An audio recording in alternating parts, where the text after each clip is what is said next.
Assalamualaikum, salam sejahtera, selamat datang ke channel Mantap TV.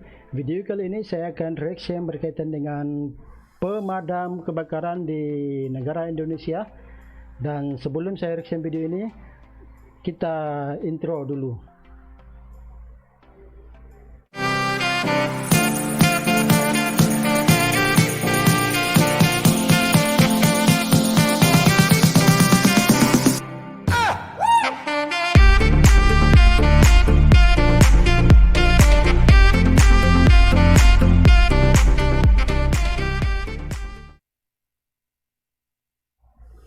Terima kasih masih lagi singgah di channel saya dan masih setia di channel saya. Bagi yang belum subscribe, jangan lupa subscribe. Oke, sebelum saya reaction video ini adalah daripada channel Joy Limas, dan saya akan sertakan link video beliau di bawah channel saya. Jadi untuk tidak membuang masa, kita reaction bagaimana kerja bomba di negara Indonesia.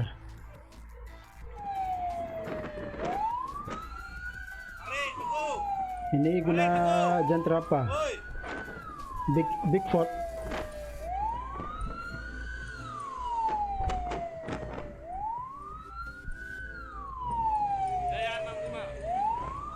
Dia punya anggota sama kita di Malaysia. Dorang ada tidak beratap lah di luar.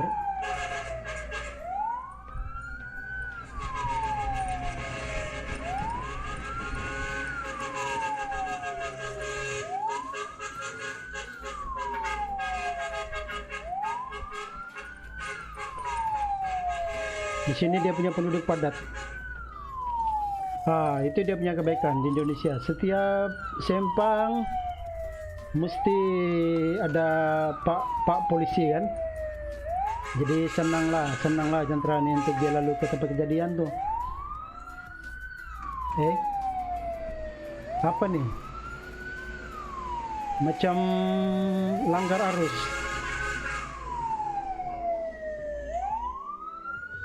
Betul kan, ini langgar arus.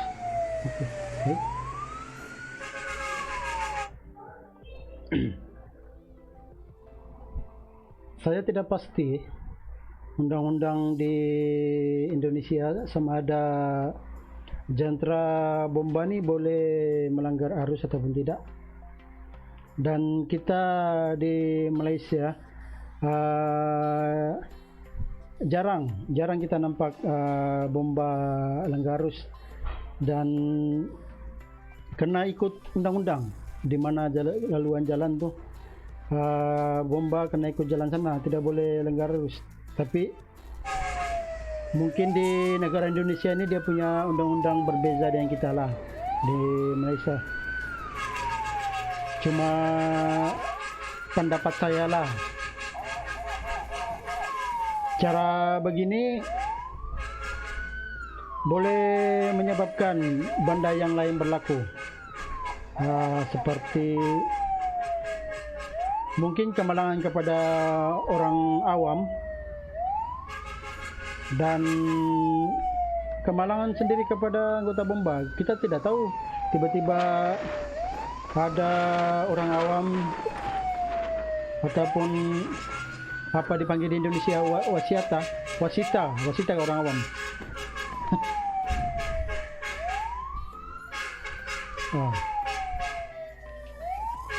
Jauh dia pergi nih.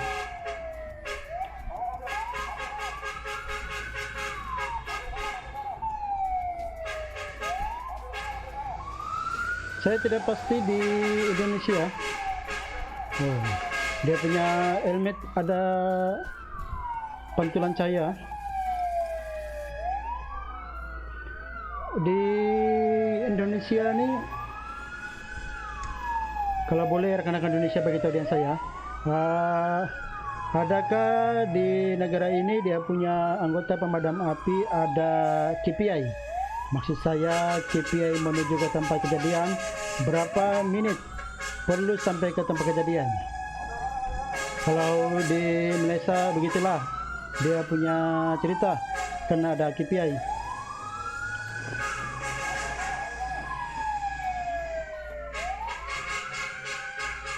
Jauh dia langgar arus, bos.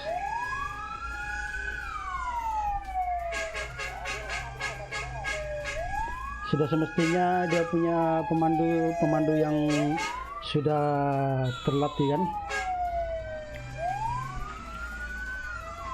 Oke. Saya di sini akan saya terangkan, saya tidak membezakan di antara kedua negara, dan untuk makluman saya pun bekerja sebagai pemadam kebakaran nih, dan sebagai anggota bomba di Malaysia lah. Untuk menuju ke tempat kejadian, kalau di Malaysia kita ada KPI, yaitu 60 saat jandera kena keluar daripada balai dan sampai ke tempat kejadian, ataupun yang sekarang ni kan, yang video kita tengok ni, menuju ke tempat kejadian tu. Di negara kita ada KPI. Contoh kalau dari tempat saya, Balai Layangan, menuju ke contohlah ke Bedaun, dia punya KPI 14 minit. Sebelum 14 minit kena sampai pergi sana, jangan atas 14 menit. Kalau atas 14 menit bermakna kita gagal. Jadi macam mana kita tahu kita sampai pergi sana tidak melebihi 14 menit? Sebab kita di bomba di Malaysia, atau pemadam di Malaysia, telah membuat para rancang awal. Setiap kawasan dari balai ke kawasan-kawasan tertentu, contoh kawasan ranca-ranca, kawasan kawasan Berbulu, ini yang kawasan di tempat saya, Labuan kan, ada dia punya KPI. Jadi kita sudah set kita punya masa sampai ke sana. Jadi saya kurang pastilah bomba Indonesia ni sama ada tidak mengikut KPI, ataupun memang peraturan di sana tidak sama dengan negara kita.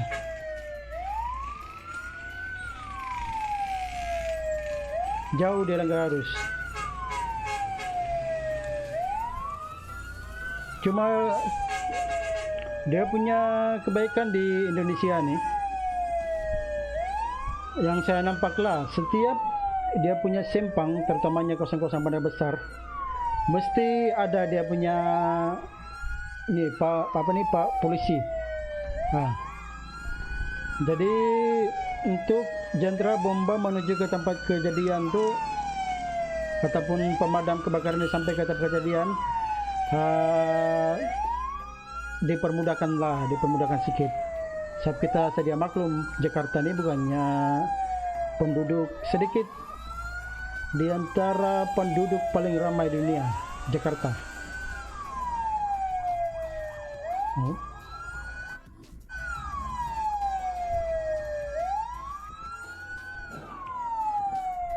Terpaksa dia mundur kan, ataupun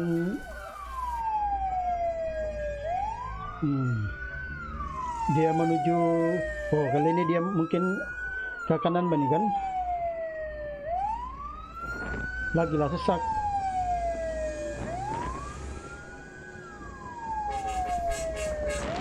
Nah,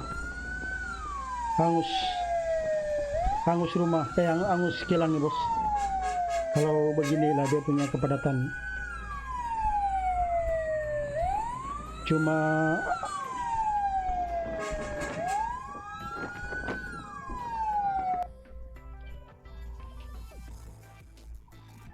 jadi itu saja video berkaitan dengan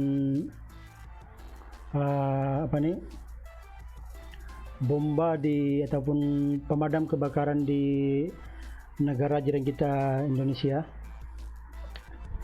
Jadi apa yang membezakan antara kedua-dua negara ini, terutamanya berkaitan dengan tugas Jabatan Bomba dan Penyelamat Malaysia ataupun di Indonesia, adalah Jabatan Pemadam Kebakaran. Kalau tidak silap saya lah dia punya nama.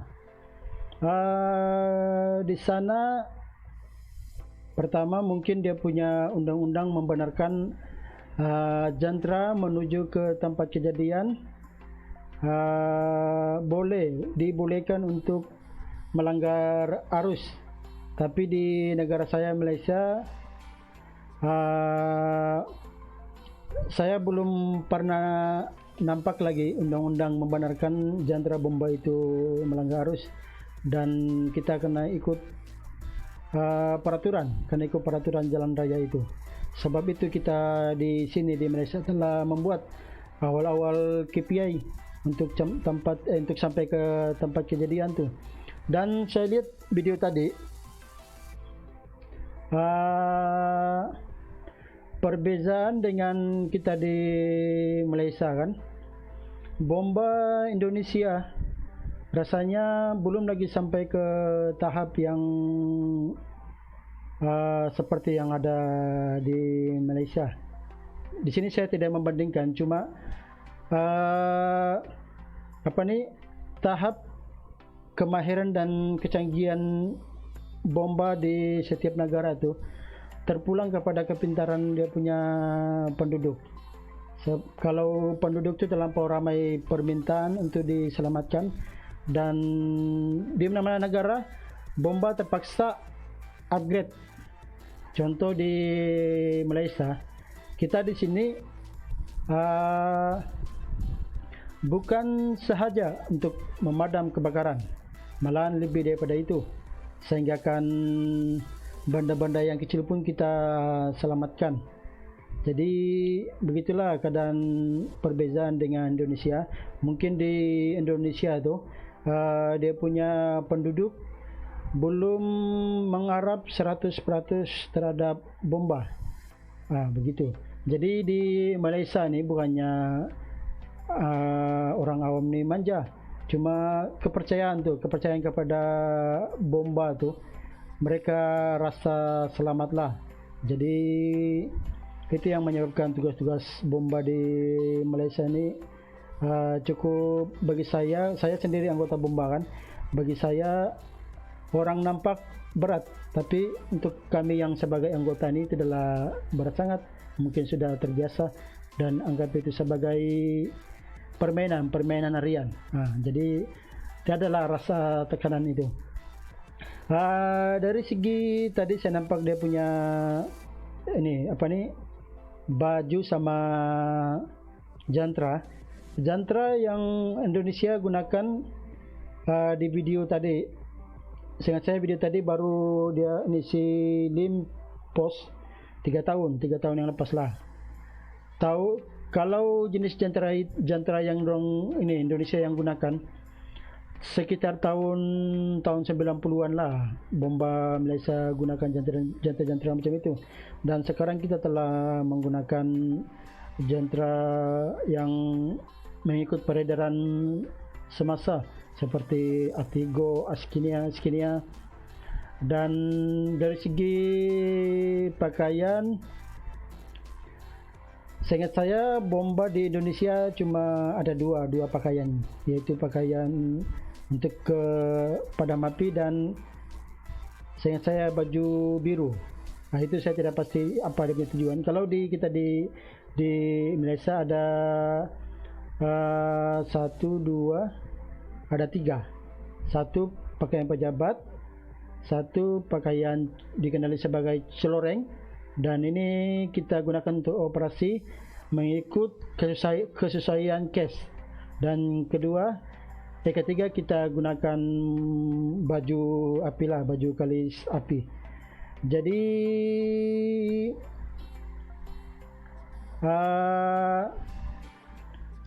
di Indonesia tadi dia punya pakaian pergi operasi melibatkan api, cuma baju dia pakai baju tu kan, cuma baju api saja, seluar saya nampak seluar biasa. Jadi yang itu tidaklah salah, cuma dari segi keselamatan tu masih kurang lah. Mungkin dari segi kekangan ekonomi, kerajaan di Indonesia tidak dapat menyediakan selengkap-lengkapnya kepada pemadam kebakaran di Indonesia. Dan itu kita tidak boleh salahkan juga, ia melibatkan kos. Sebab kalau di Malaysia ni Untuk pemakaian set baju api, helmet, termasuk alat pemadam api pula. Alat alat pernapasan, semuanya anggaran dalam 3.000 lah, 3.000 ke atas. Dan di sini saya tidak membandingkan kedua bomba di Malaysia ataupun Indonesia. Cuma kita berkongsi apa yang perlu diperbaiki lah, sebab ini melibatkan keselamatan negara juga. Bomba ini penting untuk negara, terutamanya harta benda tu. Harta benda negara, aset-aset negara adalah di bahu tugas anggota bomba. Jadi bomba sekarang bukannya bomba macam dulu, sekadar pelengkap saja. Sekarang bomba sekarang adalah barisan hadapan sama-sama dengan jabatan-jabatan lain. Jadi itu saja video saya pada kali ini. Dan kepada yang belum subscribe channel saya yaitu Mantub TV, tolong bos subscribe channel ini. Siapa lagi kalau bukan tuan-tuan dan perempuan untuk membantu saya untuk meningkatkan lagi channel Mantub TV. Dan insyaallah kita akan upload lagi berkaitan dengan video-video yang akan lain. Terlebih dahulu saya mohon maaf, saya tidak boleh terlalu untuk membandingkan kedua-dua negara berkaitan bomba ini, sebab semada bomba Indonesia ataupun bomba di Malaysia, asal kerja bomba saya sayang, sebab saya itu adalah tugas saya juga sebagai anggota pemadam di Malaysia. Jadi itu saja video saya pada kali ini. Terima kasih kerana menonton.